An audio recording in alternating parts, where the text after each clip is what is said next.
ಹಾಸನದಲ್ಲಿ ಸಭೆ ಆಗಿದೆ. ಪ್ರೀತಮ್ ಗೌಡ ಅವರು ನಾಮಿನೇಷನ್ ಅಲ್ಲೂ ಕೂಡ ಕೈದಾಗಿದ್ದಾರೆ, ಅಸಮಾಧಾನ ಮುಂದುವರಿಸಿದ್ದಾರೆ ಅನ್ನುವಂಥದ್ದು. ಹಾಗೇನಿಲ್ಲ. ಪ್ರೀತಮ್ ಗೌಡ ನಮ್ಮ ಪಕ್ಷದ ರಾಜ್ಯ ಪ್ರಧಾನ ಕಾರ್ಯದರ್ಶಿ. ನಮ್ಮ ಪಾರ್ಟಿ ಒಬ್ಬೊಬ್ಬರಿಗೆ ಒಂದೊಂದು ಕಡೆ ಕೆಲಸದ ಹಂಚಿಕೆ ಮಾಡಿದೆ, ಇನ್ಚಾರ್ಜ್ ಆಗಿ ಡೆಪ್ಯೂಟ್ ಮಾಡಿದೆ. ಈಗ ನೋಡಿ, ನಾನು ಉಡುಪಿ ಮಂಗಳೂರಿನಲ್ಲಿ ನಾಮಪತ್ರ ಸಲ್ಲಿಕೆ ಸಂದರ್ಭದಲ್ಲಿ ಅಲ್ಲಿದ್ದೆ. ನನಗೂ ಕೂಡ ಹಾಸನಿಗೆ ಬರಬೇಕು ಅಂತ ಇನ್ವಿಟೇಷನ್ ಇತ್ತು, ಬೆಂಗಳೂರು ಗ್ರಾಮಾಂತರದಲ್ಲಿ ಇರಬೇಕು ಅಂತ ಇನ್ವಿಟೇಷನ್ ಇತ್ತು, ತುಮಕೂರಿನಲ್ಲಿ ಇರಬೇಕು ಅಂತ ಇನ್ವಿಟೇಷನ್ ಇತ್ತು, ಚಿತ್ರದುರ್ಗಕ್ಕೆ ಬರಬೇಕು ಅಂತ ಇನ್ವಿಟೇಷನ್ ಇತ್ತು. ಆದರೆ ನಾನು ಪಾರ್ಟಿ ಡೆಪ್ಯೂಟ್ ಮಾಡಿದೆ ಅನ್ನೋ ಕಾರಣಕ್ಕೋಸ್ಕರ ಅಲ್ಲಿಗೆ ಹೋದೆ. ಹಾಗೆಯೇ ಅವರಿಗೆ ಪಾರ್ಟಿ ಡೆಪ್ಯೂಟ್ ಮಾಡಿದ್ದು ಮೈಸೂರು ಮತ್ತು ಚಾಮರಾಜನಗರ. ಅಲ್ಲಿ ಹೋಗಿ ಪಕ್ಷದ ಉಳಿದ ನಾಯಕರ ಜೊತೆನಲ್ಲಿ ಸಮಾಲೋಚನೆ ನಡೆಸಿ ಕೋಆರ್ಡಿನೇಷನ್ ಮಾಡಿ JDS ಮತ್ತು BJP ಒಟ್ಟಾಗಿ ತಗೊಂಡು ಹೋಗುವಂತ ಚುನಾವಣಾ ಕಾರ್ಯತಂತ್ರವನ್ನು ರೂಪಿಸೋದಕ್ಕೆ ಯೋಗದಾನ ಅವರು ಕೊಡ್ತಾರೆ. ಈಸ್ ಎ ಪಾರ್ಟಿ ಮ್ಯಾನ್, ನಮ್ಮ ಪಕ್ಷದ ಒಬ್ಬ ಕಾರ್ಯಕರ್ತ. ಹಾಗಾಗಿ ಪಾರ್ಟಿಯ ಆದೇಶ ಏನಿದೆ ಅದನ್ನು ಅವ್ರು ಪಾಲಿಸ್ತಾರೆ, ಯಾವುದೇ ಅನುಮಾನ ಬೇಡ. ನಿನ್ನೆ ಹಾಸನ ಜಿಲ್ಲೆಯ ಭಾಜಪ ಮತ್ತು ಜನತಾದಳ ಎರಡೂ ಪ್ರಮುಖ ನಾಯಕರುಗಳ ಜೊತೆನಲ್ಲಿ ಸಮನ್ವಯದ ಸಭೆ ಮಾಡಿದ್ದಾವೆ. ಕೆಲವು ಸಲಹೆ ಸೂಚನೆಗಳು ಬಂದಿದ್ದಾವೆ. ನಾವು ಅವರಿಗೆಲ್ಲವನ್ನೂ ಕನ್ವಿನ್ಸ್ ಮಾಡಿದ್ದೇವೆ. ಒಟ್ಟಾಗಿ ಕೆಲಸ ಮಾಡೋ ನಿರ್ಣಯನ ತೆಗೆದುಕೊಂಡಿದ್ದಾರೆ. ಹಾಗಾಗಿ ಒಟ್ಟಾಗಿ ಕೆಲಸ ಮಾಡ್ತಾರೆ. ಪ್ರೀತಮ್ ಗೌಡ್ರನ್ನು ಕೂಡ ಪಾರ್ಟಿ ಏನು ಆದೇಶ ಇದೆ ಅದರ ಪ್ರಕಾರ ಅವರು ಪಾರ್ಟಿಯ ಗೆಲುವಿಗೆ, NDA ಗೆಲುವಿಗೆ ಪೂರಕವಾಗಿ ಕೆಲಸ ಮಾಡ್ತಾರೆ.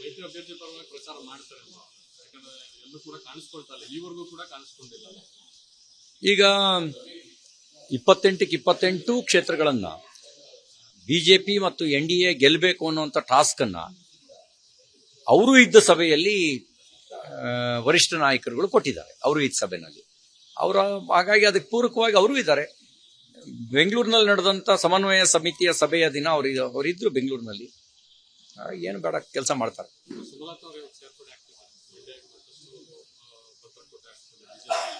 ನೋಡಿ, ನಾವೆಲ್ಲ 35-36 ವರ್ಷದಿಂದ ಬೂತ್ ಹಂತದ ಕಾರ್ಯಕರ್ತರಾಗಿ ರಾಜಕೀಯ ಕ್ಷೇತ್ರದಲ್ಲಿ ಬೆಳೆದು ಬಂದ್ವಿ. ನಾನು ಸುಮಲತಾ ಅಂಬರೀಶ್ ಅವರ ರಾಜಕೀಯ ಪ್ರಬುದ್ಧತೆಗೆ ಮೆಚ್ಚುಗೆ ವ್ಯಕ್ತಪಡಿಸಿದರೆ ಅದು ಅತಿಶಯೋಕ್ತಿ ಅಲ್ಲ, ಅಥವಾ ನನ್ನೊಬ್ಬನ ಹೊಗಳಿಕೆ ಮಾತ್ರ ಅಲ್ಲ.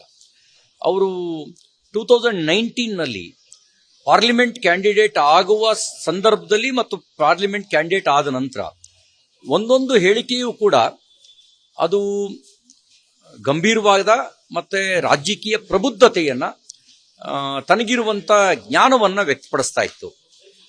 ಬಹುತೇಕ ಜನ ಅವರ ಸ್ಟೇಟ್ಮೆಂಟ್ ಕಾರಣಕ್ಕೂ ಅವ್ರನ್ನ ಗೆಲ್ಲಿಸಿದ್ದಾರೆ.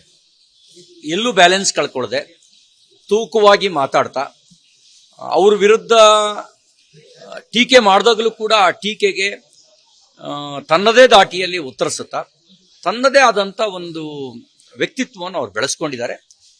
ನನಗೆ ಈ ಸಂದರ್ಭದಲ್ಲೂ ಕೂಡ ಬಹಳ ಜನ ಏನು ಅನ್ಕೊಂಡಿದ್ರು, ಅವ್ರು JDSಗೆ ಬೆಂಬಲ ಕೊಡೋದಿಲ್ಲ, ರೆಬೆಲ್ ಆಗ್ತಾರೆ, ಅಥವಾ ಅವ್ರ ನಿಲುವು ಏನೋ ಅನ್ನುವಂಥ ಬಹಳಷ್ಟು ಪ್ರಶ್ನಾರ್ಥಕ ಚಿಹ್ನೆಗಳನ್ನ ಅವರ ಬಗ್ಗೆ ಹಾಕಿದ್ರು.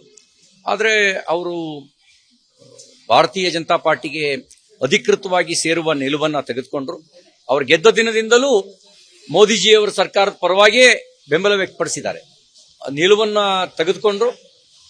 ಆ ನಿಲುವನ್ನು ತೆಗೆದುಕೊಂಡು ಜನತಾದಳಕ್ಕೆ ಬೆಂಬಲಿಸುವಂತ ತೀರ್ಮಾನನೂ ಕೂಡ ಅವರು ತಗೊಂಡಿದ್ದಾರೆ. ನನಗನ್ಸೋದು ಆ ತರದ ವ್ಯಕ್ತಿತ್ವ ಇರತಕ್ಕಂಥವ್ರು ರಾಜಕೀಯ ಕ್ಷೇತ್ರಕ್ಕೆ ಬರೋದು ಮತ್ತು ಭಾರತೀಯ ಜನತಾ ಪಾರ್ಟಿಗೆ ಅಧಿಕೃತವಾಗಿ ಸೇರ್ಪಡೆ ಆಗ್ತಿರೋದು, ಆ ಭಾಗದಲ್ಲಿ ನಮ್ಮ ಪಕ್ಷವನ್ನ ಬಲಗೊಳಿಸುವ ನಮ್ಮ ಕಾರ್ಯಕ್ಕೆ ಇನ್ನಷ್ಟು ಶಕ್ತಿ ಬರುತ್ತೆ. ಕಳೆದ ವಿಧಾನಸಭಾ ಕ್ಷೇತ್ರದಲ್ಲಿ ನಾವು ಕೂಡ ಫೈಟಿಗೆ ಇದ್ದೀವಿ ಅನ್ನೋದನ್ನು ತೋರಿಸಿದ್ದೇವೆ. ಈಗ BJP JDS ಹೊಂದಾಣಿಕೆಯಾಗಿದೆ. ಅಲ್ಲಿ HD ಕುಮಾರಸ್ವಾಮಿ ಅವರನ್ನ ಅತಿ ಹೆಚ್ಚು ಮತಗಳ ಅಂತರದಲ್ಲಿ ಗೆಲ್ಲಿಸೋದ್ರ ಮೂಲಕ ಭಾರತೀಯ ಜನತಾ ಪಾರ್ಟಿ ತನ್ನ ಬೆಳವಣಿಗೆಗೆ ಬೇಕಾಗಿರ್ತಕ್ಕಂಥ ಎಲ್ಲ ಅವಕಾಶವನ್ನ ಬಳಸ್ಕೊಳ್ಳುತ್ತೆ. ಸುಮಲತಾ ಅವರ ಪಾರ್ಟಿಯ ಸೇರ್ಪಡೆ ಪಕ್ಷಕ್ಕೊಂದು ಶಕ್ತಿಯನ್ನ ನಿರ್ಮಾಣ ಮಾಡುತ್ತೆ, ಯಾವುದೇ ರೀತಿಯ ಅನುಮಾನ ಇಲ್ಲ. ಅನುಕ್ಷಣದ ಸುದ್ದಿಗಳಿಗಾಗಿ ವಿಸ್ತಾರ ನ್ಯೂಸ್ ಯೂಟ್ಯೂಬ್ ಚಾನೆಲ್ ಸಬ್ಸ್ಕ್ರೈಬ್ ಮಾಡಿ. ಹೊಸ ಸುದ್ದಿಗಳ ನೋಟಿಫಿಕೇಶನ್ಗಾಗಿ ಬೆಲ್ ಐಕಾನ್ ಕ್ಲಿಕ್ ಮಾಡಿ. ಲೇಟೆಸ್ಟ್ ಅಪ್ಡೇಟ್ಸ್ಗಾಗಿ www.vistaranews.com ವೆಬ್ಸೈಟ್ಗೆ ವಿಸಿಟ್ ಮಾಡಿ. ಅಂಗೈಯಲ್ಲೇ ಜಗತ್ತಿನ ಸುದ್ದಿ ತಿಳಿಯಲು ವಿಸ್ತಾರ ನ್ಯೂಸ್ ಕನ್ನಡ ಆಪ್ ಡೌನ್ಲೋಡ್ ಮಾಡಿ.